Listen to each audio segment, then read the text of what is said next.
Smart Trends consacré aux mutations du e-commerce à l'occasion du Black Friday. Je vous présente mes invités. Cédric Dufour, bonjour. Bonjour. Bienvenue, vous êtes le président de Rakuten France. Marc Lolivier, bonjour. Bonjour. Bienvenue à vous aussi, le directeur général de la FEVA, de la Fédération du e-commerce et de la vente à distance. Et Axel Detour, bonjour. Bonjour. Bienvenue à vous aussi. Vous êtes senior vice-président de Global Sales de Brevo. Et alors quand même, je suis obligé, regardez cette belle image là. On s'est pas appelé ce matin, mais on a un boys band de veste bleue, chemise bleu ciel. Bravo messieurs, franchement, on peut se lancer dans la chanson. Allez, redevenons un peu sérieux pour parler du e-commerce. Rakuten France, en quelques mots, vous pesez combien? C'est quoi? C'est une pure marketplace aujourd'hui? Alors Rakuten France, c'est une pure marketplace, effectivement. On est présent en France depuis 25 ans. On s'appelait avant Price Minister, on était pionnier du e-commerce à l'époque. Et il y a 3 éléments qui nous caractérisent et qui nous différencient de nos concurrents. Le premier, c'est qu'on vend des produits neufs et des produits d'occasion sur la même plateforme. On a à peu près 50 millions de références sur notre plateforme. Le deuxième élément, c'est que on a 10 000 vendeurs présents sur notre plateforme. On n'est que marketplace, c'est-à-dire qu'on ne les concurrence pas, on ne vend rien en direct. On met en commun ces vendeurs avec nos clients.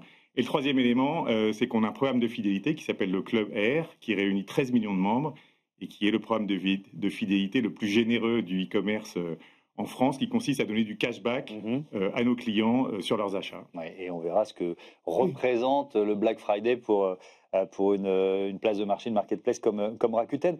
Marc Lolivier, le e-commerce, il va comment? C'est un facteur, un vecteur de croissance aujourd'hui en France? Oui, c'est un élément essentiel aujourd'hui dans l'économie. Et pour vous donner quelques chiffres, c'est près de 200 milliards d'euros de chiffre d'affaires, produits et services.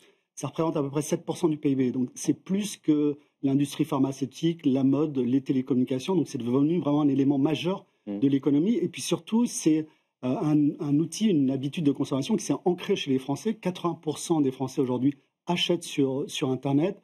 L'an dernier, ils ont réalisé 2,6 milliards de transactions. C'est à peu près d'une centaine de transactions toutes les secondes. Ouais. Donc vous voyez, c'est vraiment un marché qui est devenu mature, mais je dirais une maturité dynamique. Je crois qu'il y a encore un potentiel. Oui, c'est ça ce que j'allais vous demander. C'est-à-dire que la tendance, elle reste haussière. Est-ce qu'il y a une accélération de la croissance ou finalement c'est une croissance assez régulière? Alors, c'est une croissance qui a connu une explosion avec le Covid, on va y revenir. Mais aujourd'hui, on continue effectivement à avoir une croissance qu'on est porté par 2 phénomènes. D'abord, il y a un aspect générationnel, c'est-à-dire que les jeunes, les générations X et Y, par exemple, n'ont pas connu un monde sans e-commerce. Donc, elles sont nées avec le e-commerce, elles utilisent énormément le e-commerce. Et le deuxième facteur, et on y reviendra, c'est la capacité effectivement à innover pour essayer de répondre toujours aux nouvelles attentes des consommateurs. Alors, je veux bien que vous nous présentiez, Axel Detour, Brevo en quelques mots. Quelques mots. Brevo, c'est une entreprise française. Il existe depuis une dizaine d'années. C'était connu un peu sous le nom de Sendinblue avant, et puis ça s'est transformé en Brevo. Peut-être qu'on en parlera après pourquoi. Et avec une empreinte internationale, on travaille évidemment en France, mais beaucoup dans le reste de l'Europe, avec un marché important qu'est l'Allemagne, mais aussi tout le nord de l'Europe et bientôt le Royaume-Uni. Et puis les États-Unis aussi, qui sont souvent un endroit assez compliqué, un marché compliqué pour ceux qui ne sont pas américains. Et alors, qu'est-ce qu'on trouve sur Brevo? Alors, Brevo, c'est une plateforme d'engagement client. Donc, c'est ce qui permet en fait à toutes les marques. On travaille avec des artisans, mais on peut aussi travailler avec des grands comptes. Et c'est là-dessus qu'on est en train de beaucoup progresser. Donc, qui permet de gérer en fait tout le marketing relationnel avec sa base de données clients. Donc évidemment, ça commence par les canaux de communication digitaux qu'on utilise beaucoup. Évidemment, l'email, qui est un peu qui est toujours là, l'email, et puis évidemment SMS, WhatsApp, push notification. La gestion de la donnée, on en parle beaucoup. Qu'est-ce qu'on en fait de cette donnée?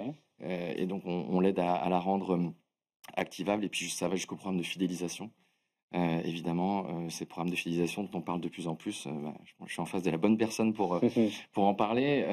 Et voilà, Brevo, c'est cette plateforme unifiée qui permet de gérer un petit peu tout ce marketing relationnel avec les clients. C'est quoi justement, Cédric Dufour, cette idée de fidélisation, créer une sorte de communauté? C'est un objectif de pratiquement toutes les marques ou toutes les plateformes de e-commerce? Alors l'idée, c'est effectivement de créer une communauté et surtout de faire revenir nos clients. Le principe de notre cashback, c'est que nos clients cumulent des points en achetant entre 5 et 25% de leurs achats, donc c'est assez significatif. Et ensuite, ces points sont utilisables sur notre plateforme pendant une durée de temps limitée, ce qui favorise ce qu'on appelle le repeat purchase et donc le réachat et le retour sur notre plateforme. Ouais. Alors, ce Black Friday, sondage YouGov du mois d'août dernier, 40% des personnes interrogées qui déclarent qu'elles sont plutôt susceptibles ou très susceptibles d'effectuer des achats pendant cette période. Et puisqu'on parlait de l'aspect générationnel, ça monte, c'est 53% chez les 18-34 ans. C'est, Marc Lolivier, devenu l'événement commercial le plus, alors je ne sais pas quel terme employer, populaire, important de l'année aujourd'hui? Les deux. Ouais. En fait, c'est effectivement devenu l'événement commercial le plus important en termes de chiffre d'affaires et certainement le plus populaire, parce qu'on voit effectivement, si on compare ça aux soldes qui ont perdu un petit peu de leur attrait, le Black Friday, c'est vraiment le rendez-vous de la consommation. Alors, ce qu'il faut bien comprendre, c'est que le Black Friday, il s'inscrit vraiment dans les fêtes de fin d'année. C'est-à-dire que les gens, aujourd'hui, avant, ils faisaient leurs achats plutôt en décembre. Donc, nous, on a noté une sorte de lissage, notamment sur novembre, qui est devenu le plus gros mois aujourd'hui pour les. D'ailleurs, je vois les publicités évoluer. C'est-à-dire que il y a le Black Friday, mais il y a Noël aussi maintenant dans le libellé des publicités autour du Black Friday. Plus de 70% des gens qui achètent au Black Friday qui achètent pour Noël. Et en ces temps de tension sur le pouvoir d'achat, c'est encore plus fort. Nous, ce qu'on voit sur les études aujourd'hui, il y a à la fois une inquiétude par rapport au futur qui amène les gens quand même à surveiller un peu leurs dépenses, mais il y en a beaucoup qui disent « je vais acheter malin ».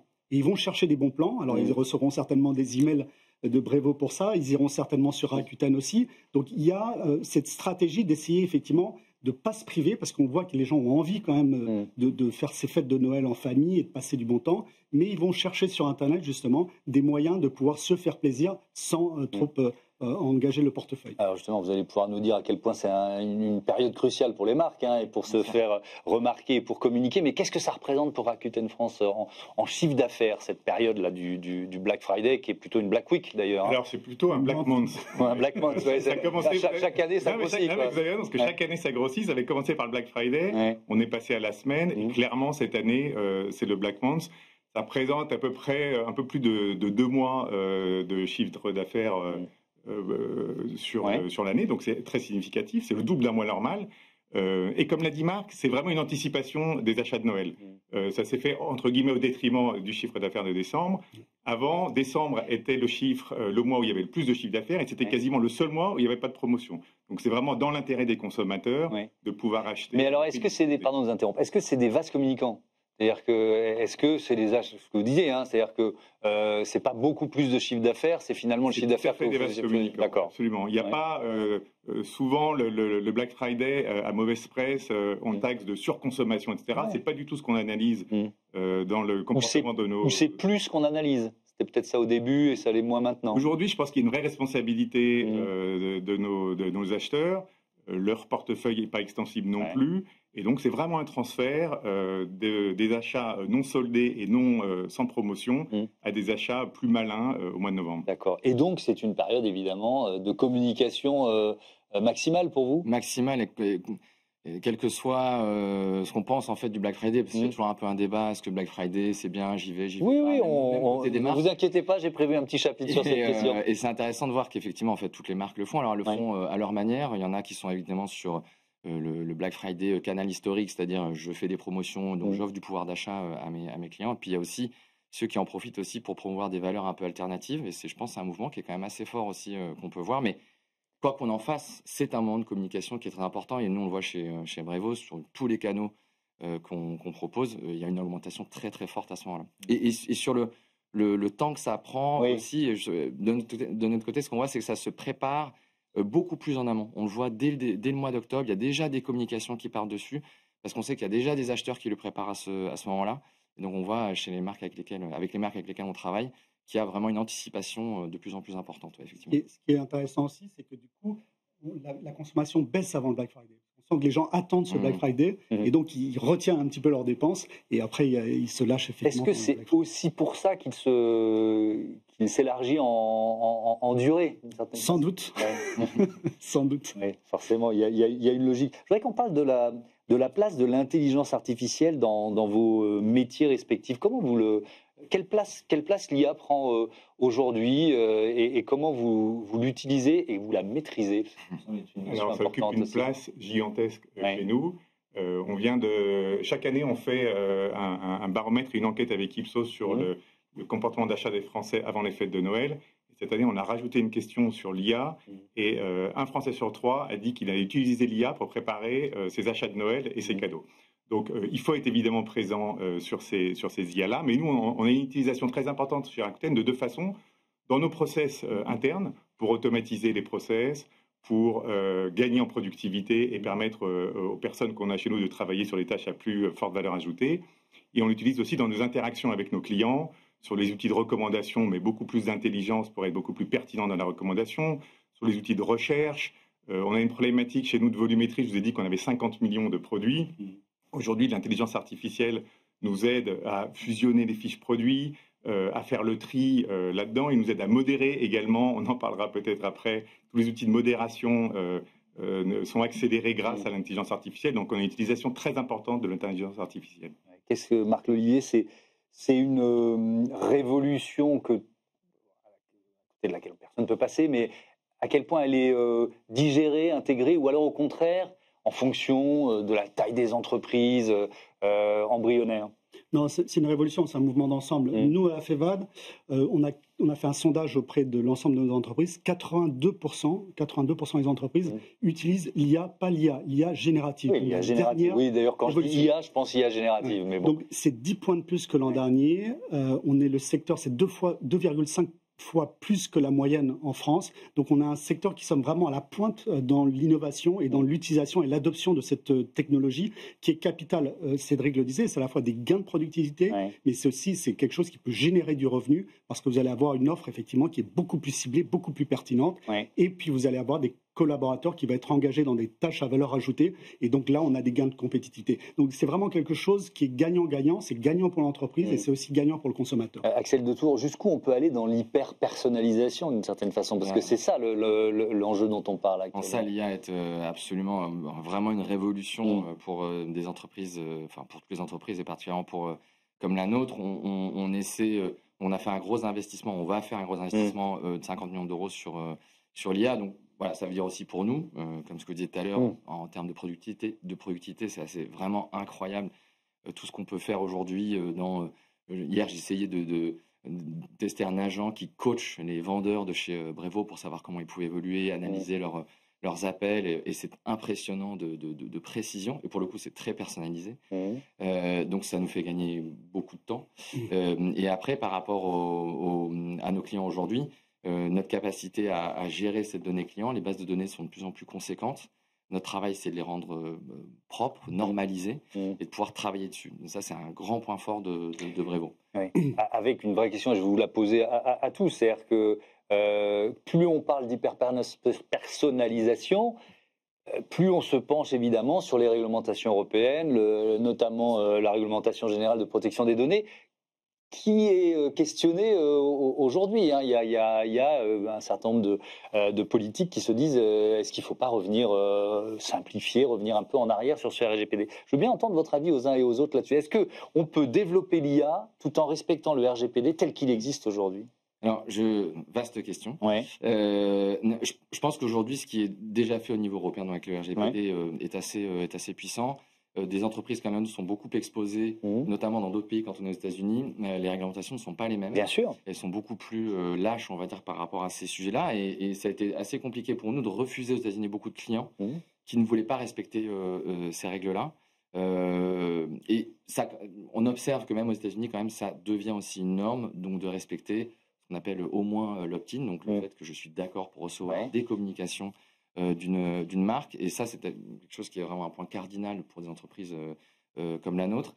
Est-ce qu'aujourd'hui, ça doit évoluer de façon plus stricte ou pas? Aujourd'hui, le consommateur a quand même beaucoup de pouvoir déjà pour sortir des communications qu'il ne veut pas. Est-ce que ça marche ou pas? Ça, c'est une autre question parce que très souvent, ça ne marche pas quand on peut demander de vouloir sortir des communications. Donc, il y a sûrement quelque chose à faire de mieux là-dessus, mais sur le principe de l'opt-in, je suis d'accord, je ne suis pas d'accord, il y a des évolutions qui sont quand même assez importantes aujourd'hui sur le marché qui permettent de respecter ça. Le point de départ, Cédric Dufour, c'est vrai qu'on reçoit régulièrement, je ne sais pas quel terme employer, une bannière qui nous dit est-ce que vous êtes d'accord ou pas, et c'est vrai qu'on va le faire peut-être 10, 20, 30 fois par jour en fonction des usages et du temps qu'on va passer sur les sites. Donc l'idée, c'est peut-être de simplifier cette réponse-là. Votre avis là-dessus, est-ce qu'il faut effectivement conserver ce qui est une originalité, moi je pense une force européenne par rapport à d'autres marchés, peut-être vécue par certains comme un boulet. Je donne mon avis là-dessus. Mais... On voit d'un très bon œil le fait que les données personnelles soient protégées, donc c'est très bien et ça rajoute de la confiance entre les plateformes et les utilisateurs. En revanche, vous avez raison, un peu plus de souplesse. On essaye, nous, de mettre en place de la pédagogie, justement, en proposant, en indiquant à nos consommateurs ce qu'ils vont gagner à partager des données avec nous. On leur dit, si vous partagez, on va être plus pertinent dans les recommandations, on va être plus pertinent sur vos résultats de recherche. Donc, ça va être gagnant-gagnant, partagé, et nous, on sera plus pertinent dans ce qu'on vous recommandera. Ouais. Avec le risque, Marie-Olivier, de s'enfermer, enfin c'est toujours la bulle cognitive, quoi. C'est qu'on s'enferme dans une consommation qui est notre consommation et qu'on n'en sort jamais. Oui. C'est ce que je veux dire. On va devenir l'hyper-consommateur des, je sais pas, des baskets, des jeans bleus, je regarde comment je suis habillé, des chemises bleues et des vestes bleues, là. Écoutez, moi, je suis comme vous, je crois qu'il ne faut absolument pas renoncer au RGPD. La protection des données, c'est capital et ça va être capital aussi pour le développement de l'IA. C'est un outil qui est extrêmement puissant, mais qui nécessite aussi qu'il soit utilisé de manière responsable. Donc le RGPD, ça fait partie des valeurs de l'Europe. On doit le garder et on doit même voir effectivement comment on l'applique. Alors, est-ce qu'il faut l'adapter sur certains points? D'abord, il n'y a pas que le RGPD, il y a l'IA Act, il y a le règlement sur les services numériques. Donc, la boussole, ça va être le respect du choix du consommateur, y compris d'ailleurs le choix de ne pas vouloir être soumis à des mailings sur des vestes bleues et des chemises bleues. Voilà. Donc il faut laisser le choix, donc il faut être à la fois transparent, laisser le choix au consommateur, parce que finalement, s'il veut avoir des offres qui ne sont pas personnalisées, c'est son droit. Mais donc ça veut dire, pardon, je vous interromps, ça veut dire que vous ne considérez pas cet ensemble réglementaire que vous avez décrit comme un frein à la croissance des entreprises européennes du e-commerce? Non, on ne le considère pas comme un frein, on le considère comme étant un outil de régulation qui est nécessaire. Est-ce que sur certains points, il faudra l'adapter, notamment en raison d'une concurrence internationale? C'est là où, effectivement, il faut qu'on fasse un trade-off entre, effectivement, cet impératif de protection qui est absolument essentiel, mais aussi celui de la souveraineté. Parce que si nos entreprises, effectivement, sont balayées par les entreprises chinoises et américaines, je ne suis pas sûr qu'on aurait beaucoup avancé sur la question de la protection de la vie privée. Et donc, je pense qu'il faut... Moi, je suis au contact des entreprises. Ces entreprises, elles sont responsables. Elles savent très bien que si jamais les clients ont une défiance quant à l'utilisation qui sont faites de leurs données, ils ne les donneront pas. Et la data, c'est quand même le moteur de l'économie numérique. Et donc, c'est pour ça qu'on a tout intérêt à ce que les gens soient en confiance et qu'ils aient confiance dans l'utilisation qui sera faite de leurs données. Alors justement, vous parlez d'entreprises chinoises, on est en plein bras de fer, contre-attaque française, européenne. Il y a l'Italie qui a embrayé le pas de la France concernant Chine. Je me tourne vers vous, Cédric Dufour. Est-ce qu'on caricature les plateformes chinoises? Est-ce que c'est normal que la France et l'Europe aillent finalement à la bagarre aujourd'hui? Alors c'est très important d'aller à la bagarre, non pas contre les plateformes chinoises, mais contre les plateformes qui ne respectent pas les réglementations. Il se trouve qu'elles sont chinoises. Je veux éviter l'amalgame de ces plateformes chinoises et des problèmes. En revanche, il est fondamental de lutter contre la concurrence déloyale. Le marché français du e-commerce est un marché déjà très fragmenté, où il y a beaucoup d'acteurs. Il est inadmissible d'accepter sur ce marché des personnes qui s'affranchissent de toute réglementation fiscale, sociale, environnementale, etc. Donc effectivement, c'est important de lutter contre ça et on le fait beaucoup avec la FEVAD dont on est membre. Alors est-ce que la FEVAD, ça pense sur le doigt, je n'ai pas vérifié, mais c'est associé à la plainte des 12 fédérations du commerce contre Chine qui a été déposée cette semaine? Absolument, on fait partie des fédérations, on a certains membres qui font partie des marques également qui ont assigné Chine. Je rejoins ce qu'a dit Cédric, si vous voulez, on est un marché qui sommes ouverts et il faut le rester. Le problème, c'est pas la croissance de ces entreprises-là qui, pour vous situer, Chine aujourd'hui, c'est 5 millions de Français qui se connectent tous les jours. Moi, ça fait 20 ans que je suis le e-commerce, j'avais jamais vu ça. J'avais jamais vu une entreprise réaliser une telle progression en si peu de temps et en respectant si peu de règles. Parce que le problème, c'est pas la croissance. Le problème, c'est pas la concurrence, c'est le respect de la réglementation. Nous, nos entreprises, elles ont aucun problème avec quelque entreprise que ce soit, à partir du moment où elle respecte les règles. Mais on vient de parler du RGPD, par exemple, qui est important pour nous. Vous ne pouvez pas demander aux entreprises françaises et européennes de respecter ces normes-là auxquelles elles adhèrent et de leur dire mais eux c'est pas la peine, eux ils peuvent faire ce qu'ils veulent. Voilà. Donc nous c'est tout le sens de l'action qu'on mène. Alors il y a à la fois le non-respect de la réglementation et puis il y a aussi l'utilisation des angles morts puisque vous savez ils ne payent pas de droits de douane par exemple. Alors c'est en train de changer. Comment vous justifiez qu'un commerçant français qui importe paye un droit de douane sur le même produit, l'entreprise chinoise qui envoie directement au consommateur n'en paye pas? C'est inacceptable et je pense qu'il faut arrêter d'accepter l'inacceptable. Ouais, avec notamment, puisqu'il y a tout un arsenal, mais cette taxe sur les petits colis de 2 € qui a été votée par les députés. On va suivre le destin parlementaire de ce texte. Votre avis sur ce contexte, Axel Detour, et pour une entreprise comme la vôtre, pour Brevo? Dans ce contexte Chine, plateforme chinoise, réglementation, non-respect. Parce que ce que je retiens de ce que vous nous dites, c'est que l'Europe, elle s'est construite sur le libre-échange. Elle a créé un certain nombre de règles quand même pour tenir ce libre-échange, sauf qu'on a le sentiment qu'elle s'applique plus aux entreprises européennes qu'aux entreprises qui sont en dehors de l'Union européenne. Nous, ce qu'on voit à notre échelle, encore une fois, je reprends l'exemple des États-Unis, c'était vraiment intéressant. C'est vraiment un débat qu'on a eu chez nous interne de se dire, ok, qu'est-ce qu'on fait? Est-ce qu'en fait, on garde notre identité européenne et en allant sur un marché avec des règles différentes, est-ce que vraiment, en réalité, ça nous dessert? Et on a trouvé assez positif que sur notamment cette question du RGPD, de la donnée personnelle, nos concurrents, nous on évolue quand même dans un marché qui est principalement américain. Tous les opérateurs de plateformes de relations clients aujourd'hui, c'est principalement des Américains. On est le seul concurrent européen un peu crédible. Et c'est intéressant de voir il y a quand même aussi un mouvement aux États-Unis sur la donnée privée, parce que nos concurrents appliquent déjà de plus en plus cette même typologie de règles aux États-Unis, donc à respecter vraiment la donnée personnelle de plus en plus. Et il y a toute une partie du marché où c'est moins le cas, mais il y a quand même une évolution qui est assez importante. Et surtout quand eux viennent en Europe, en revanche, c'est impossible pour eux de travailler avec des entreprises françaises qui ne respectent pas ce règlement. Alors, on va parler du rôle des réseaux sociaux et je commence avec vous, Axel Detour, puisque vous venez d'acquérir Cohort, c'est ça? Alors, c'est quoi Cohort en quelques mots et pourquoi surtout? En fait, c'est une solution qui vient compléter une partie de la solution qu'on a, donc, qui est sur les programmes de fidélité. Vous savez, quand vous avez des programmes de fidélité, vous allez valoriser les actions de vos clients, ce qu'ils vont acheter, voilà. Et avec Cohort, on a la possibilité maintenant de rétribuer nos clients, de valoriser en fait leurs actions sur les réseaux sociaux. Donc tout type de réseaux sociaux, donc quand ils font un like, quand ils partagent, et ça c'est super important parce que tout le monde passe beaucoup de temps sur les réseaux sociaux. Il se passe beaucoup de choses sur les réseaux sociaux et pouvoir valoriser en fait ce qui se passe sur les réseaux sociaux pour nos clients, c'est hyper important. Ça nous permet vraiment d'aller encore un petit peu plus loin dans cette capacité à avoir une réponse qui est adaptée à chaque client, de pas lui envoyer une veste verte alors qu'il voulait une veste bleue avec sa chemise bleue, et d'avoir mais ça commence par des choses très basiques comme ça. Et Cohort permet de faire ça sur cette partie-là des réseaux sociaux où on sait il y a beaucoup de trafic aujourd'hui. Oui, effectivement. On a parlé d'intelligence artificielle. Il y a ce qu'on appelle le commerce agentique. Peut-être on peut en quelques mots, Cédric Dufour, dire ce que ça représente, ce que ça signifie, et puis comment vous l'utilisez ou pas, cher Aquitaine.